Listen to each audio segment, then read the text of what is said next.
Nah, setelah diselidiki, ternyata si mayat ini adalah seorang perempuan dan kondisi mayatnya itu sudah lagi gak utuh. Jantungnya itu udah gak ada loh. Dan jari manisnya itu terpotong.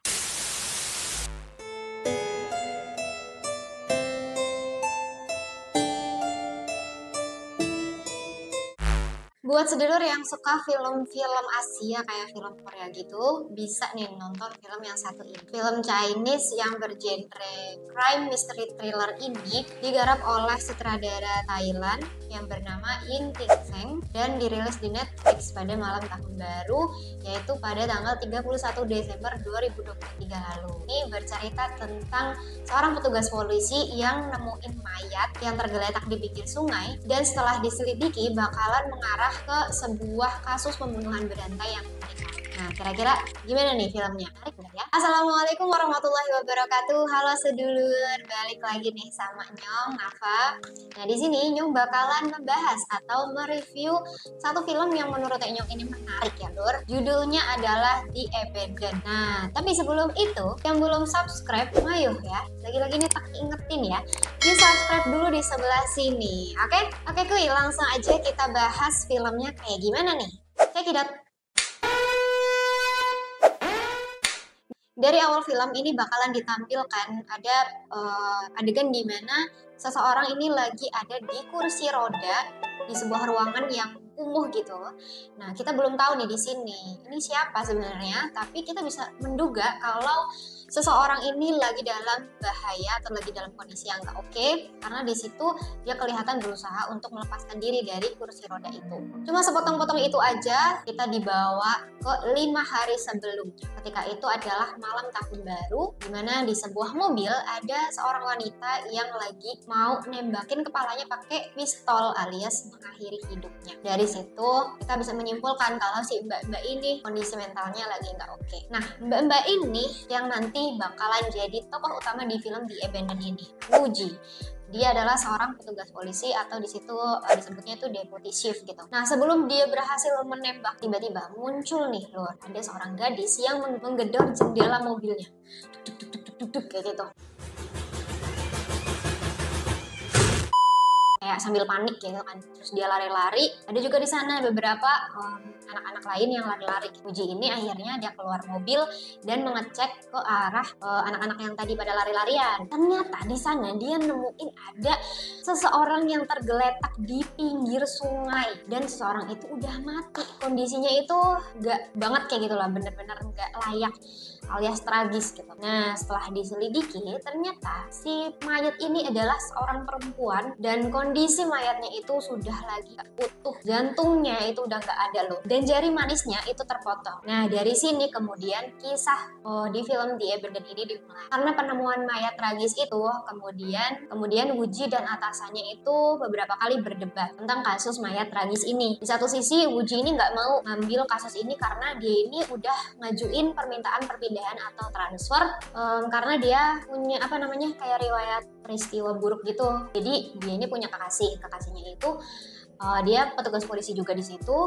Kakaknya ini kemudian dia bunuh diri karena depresi, yaitu di mobil yang Woo-ji pakai itu sebelumnya. Woo-ji yang belum bisa nerima kematian kekasihnya itu, dia akhirnya tertekan juga, duka berkepanjangan gitu lur. Pada akhirnya dia juga kepengen nyusul kekasihnya atau mengakhiri hidup di mobil yang sama. Tapi di satu sisi karena alasan politik gitu lur, si atasannya kepingin Woo-ji yang nanganin kasus mayat tragis itu, karena secara dia udah senior dan otomatis kinerjanya minim kesalahan lah. Padahal di situ ada nih tugas polisi tapi junior, namanya itu Wei Shan, dan dia adalah seorang murid terpandai seakademi gitu.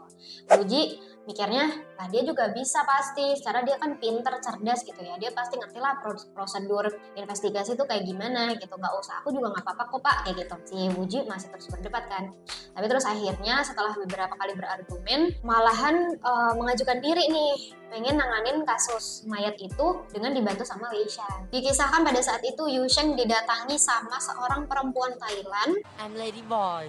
yang dia ini pengen nyari kerja gitu. Jadi dia juga seorang imigran gelap. Tapi ternyata setelah beberapa kali berdialog sama Yusheng, si perempuan ini yang namanya Saipin Napo itu, nah ternyata Saipin Napo ini lagi nyari kakaknya, namanya Ware Napo.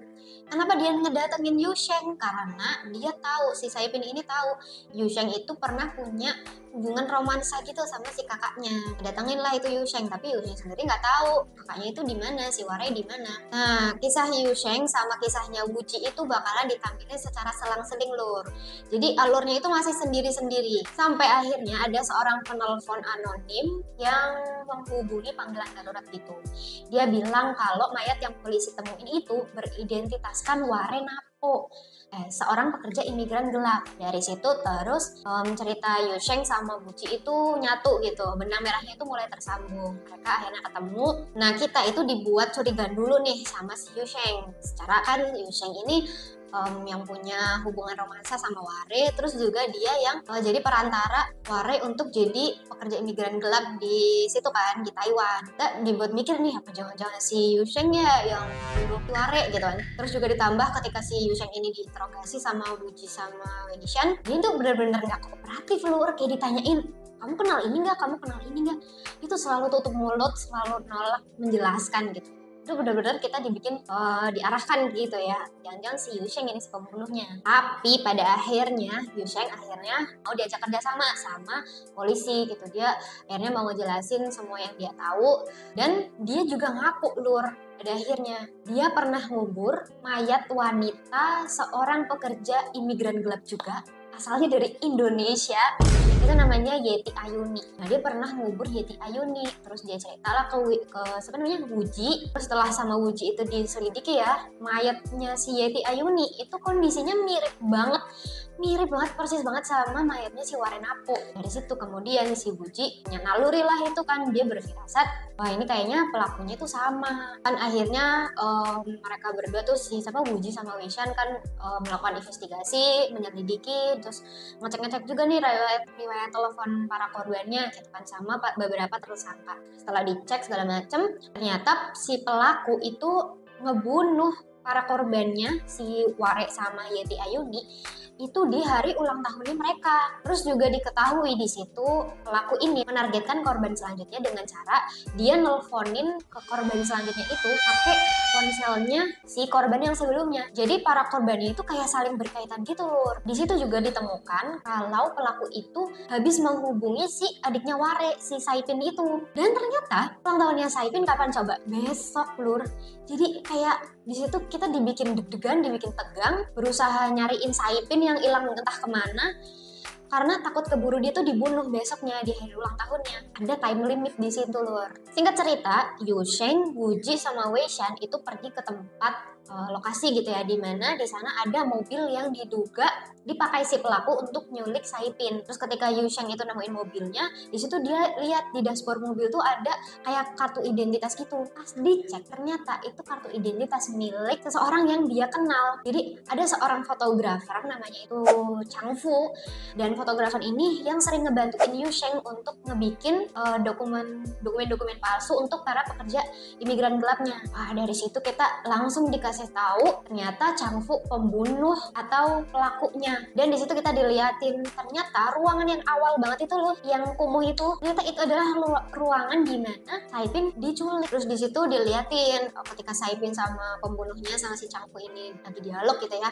ada semacam flashback gitu, kilas balik tentang masa lalunya si Changfu. Jadi ternyata si Changfu itu dulu jatuh cinta sama seorang wanita pekerja imigran gelap juga. Tapi kemudian pada hari ulang tahunnya Changfu, dia tuh dikhianati gitu loh. Jadi si perempuannya itu ninggalin dia, cintanya itu dicampakkan gitu. Nah karena itu terus dia membunuhin korban-korbannya. Dari situ Saipin terus berusaha dibunuh gitu sama si Changfu dengan cara dia nyalain areng. Kalau areng dibakar itu kan nanti ada gas karbon dioksida gitu ya. Dan itu gas beracun, karena itu ruangannya tertutup, jadi nanti Saipinnya itu bakal mati. Nah di sisi lain ketika Yusheng sama Wuji itu lagi nungguin bala bantuan yang datang, tiba-tiba Changfu itu datang ke tempat mobil-mobil itu. Jadi itu kayak semacam parkiran umum gitu kalau nggak salah. Mau kabur pakai mobil, tapi terus keburu mereka lihat-lihatan gitu kan. Changfu akhirnya kabur, dikejar lah sama Yusheng sama Wuji sama Wei Shan juga. Mereka kejar-kejaran, gelut lah di situ, berantem. Akhirnya Changfu-nya itu ketangkap. Cuman sebelum dia ketangkap, si Changfu itu bawa pisau kan. Terus dia tuh nusuk si siapa? Wei Shan. Tapi akhirnya Wei Shan terus langsung dibawa lah ke rumah sakit. Nah, habis itu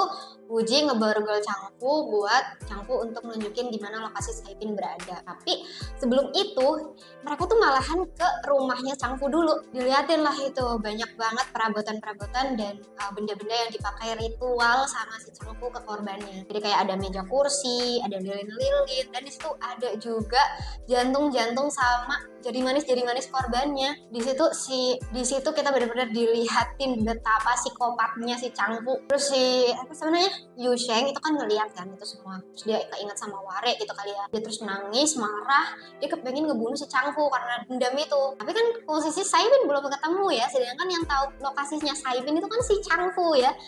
Makanya si Wuji itu berusaha menghentikan si Yusheng gitu ya biar nggak ngebunuh, sampai akhirnya Yusheng itu ditembak pakai pistolnya Wuji biar si Changfu-nya itu nggak mati. Nah habis itu karena nyawa Saibin itu dipertaruhkan, Wuji akhirnya pergi berdua aja sama si Changfu ke lokasi Saibin berada tanpa nungguin bala bantuan dulu. Keduanya itu kemudian masuk ke sebuah gudang gitu ya, dimana Saibin itu berada. Tapi malahan Wuji itu terperangkap di sana sama Changfu dan Saibin karena pintunya itu kan kayak ada kunci kombinasinya gitu loh. Si Changfu-nya itu nggak mau ngasih tahu. Terus mereka gelut kan di situ kan akhirnya karena Changfu-nya itu mau melarikan diri sendirian, sama Wuji dicegah, mereka gelut segala macam. Karena si Wujinya itu udah hampir mati, akhirnya dia nembak si Changfu. Sampai akhirnya Changfu pun mati tanpa ngasih tahu kunci kombinasi pintunya. Pintunya kan kekunci ya, dan di situ ruangnya itu tertutup dan gas karbon itu masih ada loh. Dia akhirnya lemes lah itu si Wuji kan. Si Saibin posisi udah pingsan tuh. Si Wuji udah lemes, bangkit lagi, dia akhirnya nggak nyerah buat mecahin kaca yang ada di pintunya. Dia mecahin lah itu duk. Akhirnya kacanya pecah, terus dia bisa bernafas lagi dan akhirnya selamat. Saipin juga selamat. Habis nonton filmnya, Nyong menemukan beberapa kekurangan dan kelebihan dari film The Abandoned ini. Kalau dari kelebihannya sendiri alur ya, jadi ini itu kaitannya sebenarnya cerita detektif klise yang standar. Makanya alurnya itu gampang banget buat dipahamin. Gak perlu lah kita mikir-mikir keras gitu di film ini. Emang tujuannya udah untuk menghibur aja udah gitu. Dan yang menarik ya alur ya, ini 3 tokoh utama. Menurutku ini menarik karena mereka membawa gagasannya masing-masing tapi itu saling berkaitan. Jadi Wuji karakternya tuh dia ngebawa gagasan bahwa dia ini kuat pendiriannya, kekeh untuk melawan rasa ditinggalkan si kekasihnya. Yusheng sendiri dia ngebawa gagasan, dia bersalah atas meninggalnya Ware. Karena kan Ware itu wanita yang dicintai sama dia, tapi sama Yusheng itu si Ware malah diserahkan ke pelakunya, ke si Changfu ya gitu. Cara gak sadar, dia merasa bersalah di situ. Sedangkan Changfu sendiri dia ngebawa gagasan, dia benar atas tindakannya untuk ngebunuh para wanita pekerja imigran yang dia jadikan sebagai perwujudan dendamnya atas ditinggalkan sama istrinya. Nah 3 karakter itu yang ngebawa gagasan dari judul filmnya sendiri, The Abandoned, yang ditinggalkan atau yang ditelantarkan. Terus ada juga ide tentang pembuluh darah cinta atau vena amoris. Ide itu menurut Nyong unik dan menarik loh. Kenapa si pembunuh ini cuman ngambil jantung sama jari manisnya aja? Karena ternyata di situ ada hubungan historisnya, yaitu ngebawa konsep cinta. Sampai itu jantung sama jari manisnya korbannya itu kan pada diawetin ya, karena 2 bagian tubuh itu yang dia representasikan sebagai wujud cinta, biar cinta dari korbannya itu nggak ninggalin dia, nggak kayak dia yang ditinggalin sama istrinya. Terus juga ya perkembangan karakternya, terutama si Wuji sendiri itu dia dalam kondisi yang belum bisa nerima kematian si kekasihnya kan. Terus kemudian pada akhirnya setelah dia melalui berbagai macam peristiwa gitu ya, dia akhirnya bisa menerima dirinya sendiri dan menerima peristiwa buruk itu. Nah nih, adanya karakter si Wei Shan, junior cute itu loh lur. Jadi dia tuh bikin alur ceritanya tuh lebih fresh, nggak flat. Karena karakternya dia sendiri meskipun polos dan cerdas gitu ya, tapi kita tuh bisa ngerasain dia newbie tapi lagi semangat-semangatnya gitu. Itu benar-benar menurut Enyo ngasih kesan yang lebih seger gitu di filmnya. Cuman pada akhirnya dia dijadikan entah hero atau korban ya ini sebutannya, dia kan ditusuk kan pada akhirnya, tapi nanti selamat kok. Nah, selain kelebihan itu ada juga nih kekurangan yang aku lihat, cuman dia nggak mengurangi keseruan dari film The Abandoned ini. Jadi karena itu alurnya sederhana, suasana atau perasaan tegang dan perasaan mencekam dari film crime mystery thriller ini itu jadi kurang. Dan selama mereka mecahin kasus itu, investigasinya itu berjalan lewat dialog. Jadi kayak prosedur kepolisiannya itu nggak kelihatan lur, actionnya segala macam itu menurut Tenyong masih kurang ditonjolkan gitu. Lebih ke drama antara Wuji sama pikiran-pikirannya tentang masa lalunya. Dan kelihatan dari situ karakter si Wuji ini sebagai seorang polisi dia kelihatan kayak kurang profesional.